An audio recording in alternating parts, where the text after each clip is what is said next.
let the trickle down effect happen, and then you be sitting in your grocery store, bill to bill, mad as fuck, and want to blame somebody else that has actually nothing to do with the policies and why you in your position. So let's get on the same page. Let's point the finger in the right direction at the 1% and at that country over there, blue and white, 3,500 miles that way. Nepal's parliament. 3,500 miles that way. This is what wealth inequality in the United States actually looks like.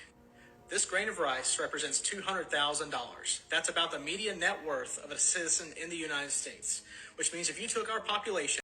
$200,000. That's not what I begin a year, but okay. It said lifetime, so maybe. And drew a line split down the middle. About half of us have this much or less. Half of us have this much or less. Just gonna put that down right there. 1 grain of rice. This is $1 million. 5 grains of rice. When most of us think rich, we think of $1 million. This is $100 million. This is about the net worth of CEOs who delay and deny care for sick Americans. This is also about the net worth of CEOs who tell Americans to eat cereal if they can't afford food for their hungry kids. This is $277 million. This is Elon Musk's personal investment in the 2024 elections. This is what he spent to buy the presidency. This is $1 billion. This is the approximate net worth of Vivek Ramaswamy. Only 800 people in the United States have this much money or more. As a frame of reference, think about how many people you went to high school with. Only 800. And this is $6.3 billion. This is the approximate net worth of Donald Trump. He recently said in an interview that he doesn't think he can bring grocery prices down after running his campaign on a promise to do so. He also blames immigrants who have less than a fraction of a grain of rice each for a lot of the financial troubles facing our country. And this is Elon Musk. He's worth $400 billion. He spent $277 million on the 2024 election cycle, while we have homeless veterans on our streets and hungry kids in our schools. This is what actual wealth disparity looks like in America. Each grain of rice is worth $200,000. And Elon Musk also wants to fire 75% of our federal workforce, which includes a majority of veterans. He wants to fire 75% of these people who have a single grain of rice, trying to earn a living and feed their families, because he says that that's inefficient. Musk, Ramaswamy, and certain members of Congress also want to consider cutting social welfare programs that support people with less than a single grain of rice from going into poverty. They want to look at cutting these programs because they believe that that's inefficient. This is what wealth inequality... Okay. There's a lot to unpack there. Do I want to unpack it right now? Not really. Yes and no. Kind of, again, not really. Shoulda, coulda, woulda. There's a lot of shoulda, coulda, wouldas in there. That people are going to be like, oh, well, if people would just get off of their ass and get a job, or instead of getting a job, get a trade, do whatever. Which is, all great, which is fantastic. But in order for you to make money, people have to spend their money. And I'm not saying that there is no money to be spent. I'm not saying that. However, people are going to go with what they know.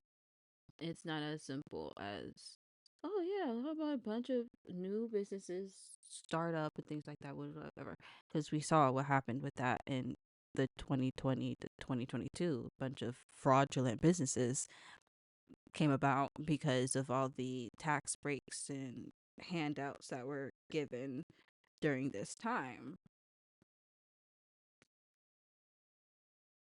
So at the end of the day, I think it's a little bit more complicated than what some people make it out to be. Because I'm not going to lie, if I was a billionaire,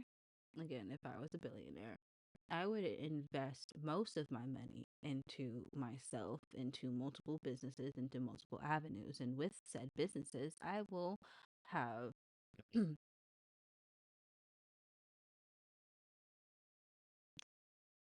How can I put this?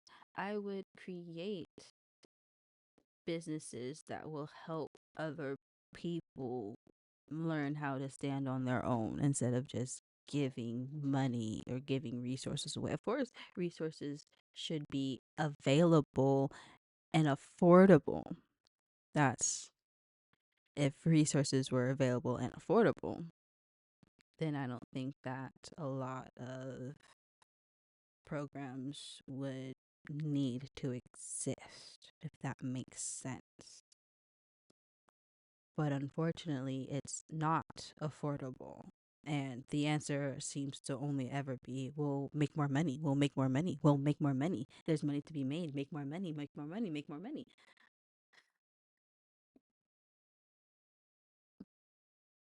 Again, in order for you to make money, people have to spend money. So I guess you would have to try and partner up with the people that have the most money in order for you to make more money. I don't know. I mean, because these billionaires are buying stuff. They are. You just have to have something that they want to buy.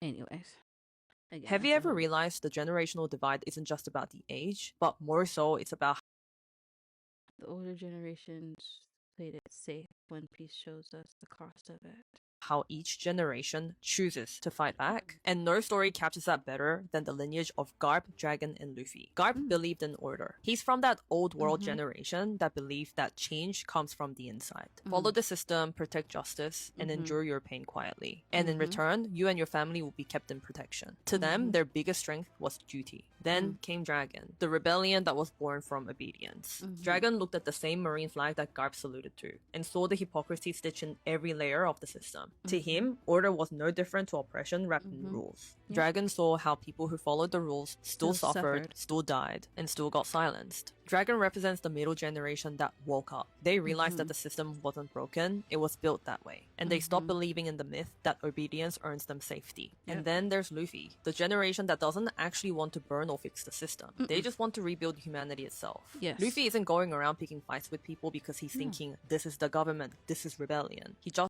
No, he wants to be able to live peacefully and wants other people that he cares about to live peacefully. To be honest, even if he doesn't care about you, if he sees some bullshit, he's going to call it out. Luffy is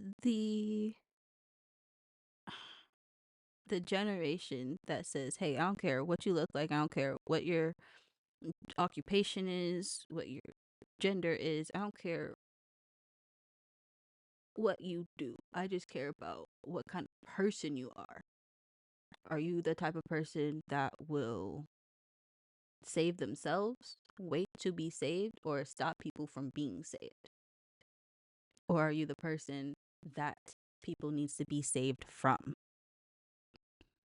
kind of lives free. He doesn't fight for power or order. He fights for people one at a time, heart to heart. And his crew isn't his army, it's his family. And that's this new generation. We don't need titles to lead. We don't need permission to care. And that's the real generational divide. It's not just about the values or politics, it's the belief systems. Each generation has built its own definition of doing the right thing. And this is why anime hits us harder than ever before, because it helps us visualize the clashes that we live through every day. The old generation who built the systems, the middle generation who's burning it down, and the new generation who's defining a new way of fighting entirely. At the end of the day, we all want the same thing. We just want to live in truth, with purpose, and be able to pull the others out of the fog with us. I'm curious to hear Facts. from you, all of my friends. Which generational dilemma are you fighting from? Have you ever realized the generational divide isn't just about the age?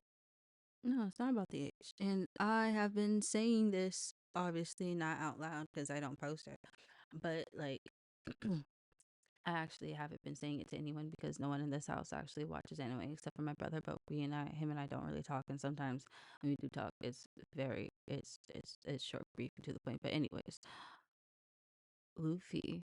For those of you who don't watch One Piece, I'm summing up for you. Luffy, his whole slogan is, "I'm going to be king of the pirates," while he's on this escapade to find this mythical, magical, legendary item called the One Piece. Meanwhile, on his adventures and on his journey, he makes allies, he makes friends, he gets into altercations, he makes a few enemies, but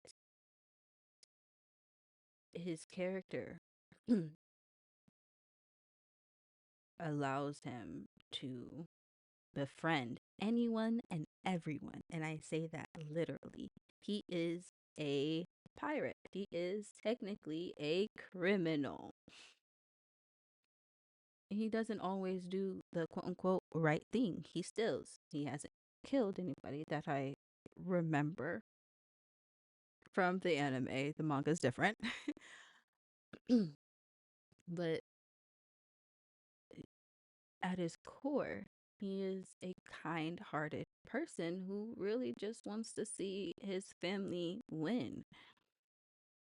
And along the way, he makes an immense amount of allies on all sides of the spectrum of law and order or lack thereof. He makes other pirate friends. Most of his friends are pirates. He makes bandit friends. He makes government official friends. He makes, even though they don't, that's a double-edged sword with those friends, because they love Luffy for who he is and what he stands for, because that's what, like, they initially thought that they were standing for. I'm referring to the people who work for the world government. Luffy embodies the courage that they wish they had.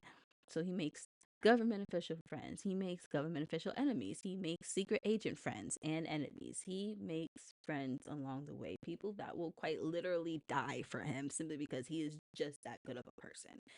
He's just, and when I say good of a person, like, he'll steal your food, but he'll also make sure you don't go hungry either. He will beat up your bully while simultaneously steal your refrigerator. Pretty much, like, he's that person. He's like, as long as you treat me with respect, as long as you treat the people around you with respect, as long as you're not beating up old people and stealing from kids, as long as you are morally a decent person and aren't a POS, then he f's with you. Then he y'all are cool. But the moment you are on some BS, he's like, "Nah, fam, I can't mess with you. Nah, man. Like, I will always love his interactions and encounters with, like, Crocodile." Or like the people that he doesn't care for, because he will legit not remember you. Everyone else in the crew will be like, "Oh crap, it's so and so," and Luffy is like, "Oh," and they're the person they're referring to. They're like, "We fought like 5 times. We met 10 times. Like, what are you talking about? You know me?" He's like, "I don't actually. Who are you? You're not important to me because I genuinely don't care about you." Like, that's why I love Luffy, and that's why so many other people love Luffy. And if you don't know it already, Luffy is already the king of pirates. He just doesn't know it. Argue with your mama about that. Trump is going to be president in 28, and people just ought to get accommodated with that. So what about the 22nd Amendment? There's many different alternatives. At the appropriate time, we'll lay out what the plan is, but there's a plan. We had longer odds in 16 and longer odds in 24 than we got in 28. And President Trump will be the president of the United States, and the country needs him to be president of the United States. We have to finish what we started. Trump is a vehicle. I know this will drive you guys crazy, but he's a vehicle of divine providence. There's a reason that fashion. What? So is he Jesus now? Or Moses? Okay, all right. Okay. Before, there's like 3 things that need to happen before I get into it. First thing, I need shit. Damn. I need this. God damn it. I done dropped it again and now I can't find it. I'm not gonna look for it. I'm not gonna go searching for it. I'm not. So I need that. And then what else do I need? What else do I need? What else do I need? Oh man, I got that. Fuck, I'm just forking up today. I'm just not on my prime right now. All right, so what else do I need? I need to open the window. I need a drink that's non-alcoholic because I'm already close to SMLKE. and I need to put a pin on what I'm about to say because you guys are going to hate me. Okay,